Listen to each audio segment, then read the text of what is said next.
press briefing by the Rivers State House of Assembly on the state of governance in Rivers State by me, Honorable Elemi Alabo George, Chairman House Committee on Information and spokesperson of the 10th Assembly of Rivers State. Today, Friday, 14th March, 2025. Dear Rivers people, dear Nigerians, members of the press, ladies and gentlemen, it has become imperative for us, the 10th Assembly of Rivers State, to address the public regarding certain developments in the governance of our dearly beloved state. Recall that after the Supreme Court's judgment on the budget of our state, it became absolutely necessary for the governor of Rivers State, His Excellency, Sir FUBARA, to present the appropriation bill to the legislature for consideration and passage.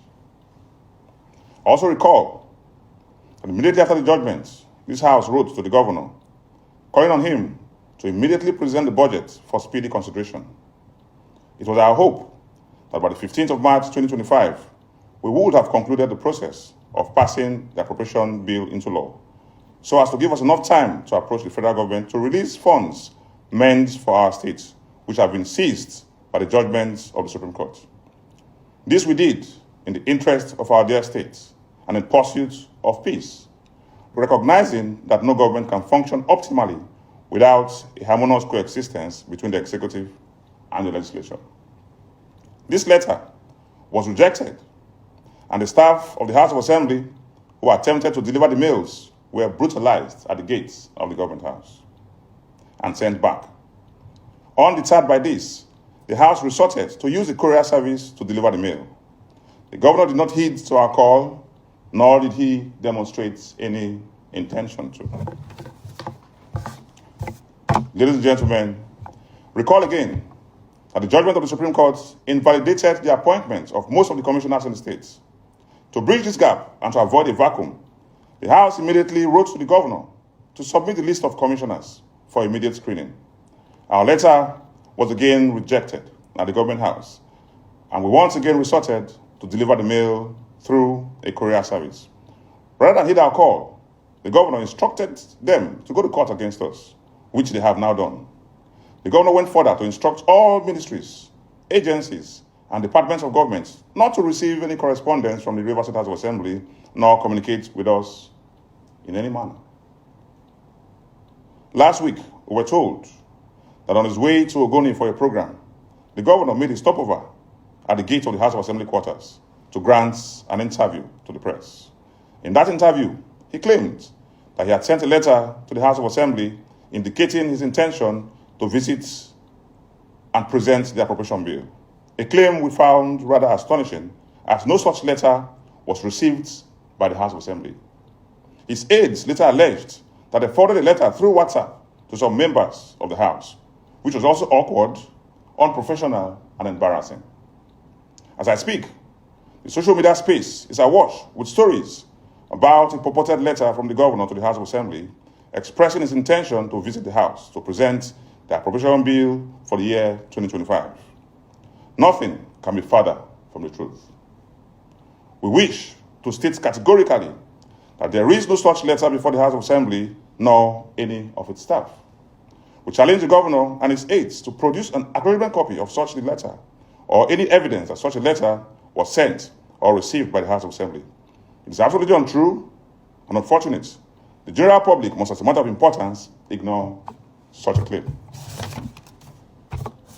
It is now very obvious that if at all there was such a letter, the intended recipient was not the legislature, not the House of Assembly, but the public. And the clear intention was to play to the gallery, whip up public sentiments, demonize the House of Assembly, and set the public against us. This is demeaning, denigrating, and perilously unfortunate. The governor's actions demonstrate a lack of sincerity in resolving this impasse. The governor continues to try to bully and blackmail the legislature into submission. The governor must be reminded that the House of Assembly is not an appendage of the executive, and its members are not his slaves, bond servants, or serfs.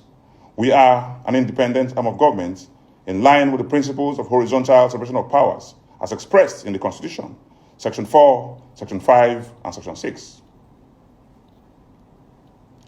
It is in responding to this attitude that the Supreme Court, in its judgment, said, and I quote, "A government cannot be said to exist without one of the three arms that make up the government of the state under the 1999 Constitution. In this case, the executive arm of government has chosen to collapse the legislature to enable him govern without the legislature as a despot. As it is, there is no government in Rivers State." That was the exact words of the Supreme Court. We had hoped that such strong words from the Supreme Court will help purge the governor of such despotic ways. Dear Rivers people, dear Nigerians, gentlemen of the press, our state must move forward. As an assembly, we are severely solicitous of progress for our state. All of us cannot be held to ransom by one man's ego. All of us must join hands to plead with the governor to do the right thing in the right and lawful way so our states can make progress. This assembly has borne the brunt of this crisis. We have endured immense hardship. We have been battered almost beyond our carrying capacity. We have been punished unduly and unfairly for trying to perform our constitutional duties. Our governor must not extend this punishment to Rivers people. No. Please no. We must not allow it. We have seen hell. Our hallowed chamber was burnt down by the governor. The House of Assembly complex was brought down by the governor, totally demolished alongside our personal effects and belongings. Our speaker's residence was brutally attacked. Our residential quarters was mindlessly invaded. Our allowances have been seized for about 1 year and 6 months now.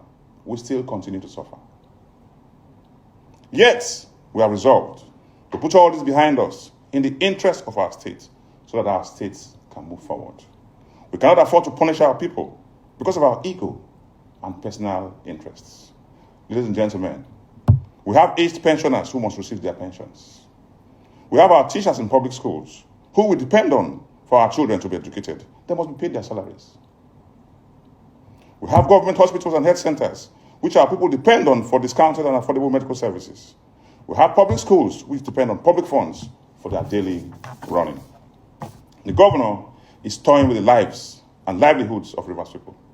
Let us please all call on him to do the right thing in the interest of our states and its people, to put his personal interest behind and put the interests of the entirety of Rivers people at the fore. Thank you, and God bless you.